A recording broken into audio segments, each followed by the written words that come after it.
देखिए, जयराम ठाकुर जी एक flop director है। उन्होंने पहली फिल्म बनाई रिवाज बदलेंगे, भारतीय जनता पार्टी 25 पर पहुंच गई। दूसरी फिल्म बनाई उन्होंने operation lotus, Bharatiya Janata party फिर 25 पर टिकी रही।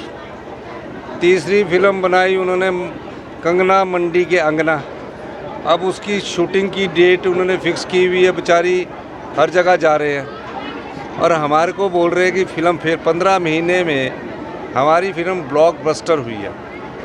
क्या कोई कभी सोच सकता था कि विधवाओं की बच्चों की पढ़ाई का खर्चा और हॉस्टल का खर्चा 27 साल तक की उम्र में इस दूसरे बजट में 15 महीने की सरकार लेकर आएगी?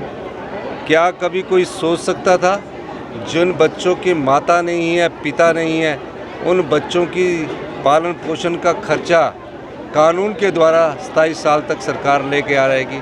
क्या कभी कोई सोच सकता था जो भारतीय जनता पार्टी कहती थी कि 1500 रुपया पेंशन कब मिलेगी, जब हमने 18 साल से ऊपर की महिला को 1500 रुपया हर महीने पेंशन देने की बात की और साल का 18,000 रुपया देने की बात की, जब तक उसके शरीर में अंतिम सांस बचा है, तो अब उस पेंशन को रुकवाने चले गए।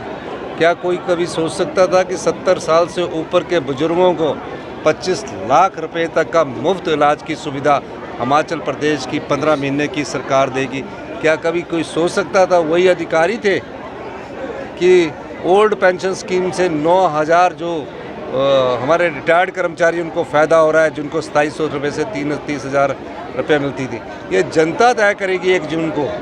और ये फिल्म नहीं है, ये जनसेवक के रूप में हम कार्य कर रहे हैं। मैं दावे के साथ चलता हूँ कि 3.5 साल और जनता की सेवा में काम करेंगे और जो जयराम ठाकुर जी कह रहे हैं उसका पार्ट 2 2027 में आएगा, जब हिमाचल आत्मनिर्भर होकर हिंदुस्तान का सबसे समृद्धशाली और अमीर राज्य बनेगा। और फिक्र हमेशा मेरे साथ रहता है। भूषण ज्वेलर्स, अनमोल रिश्तों के लिए।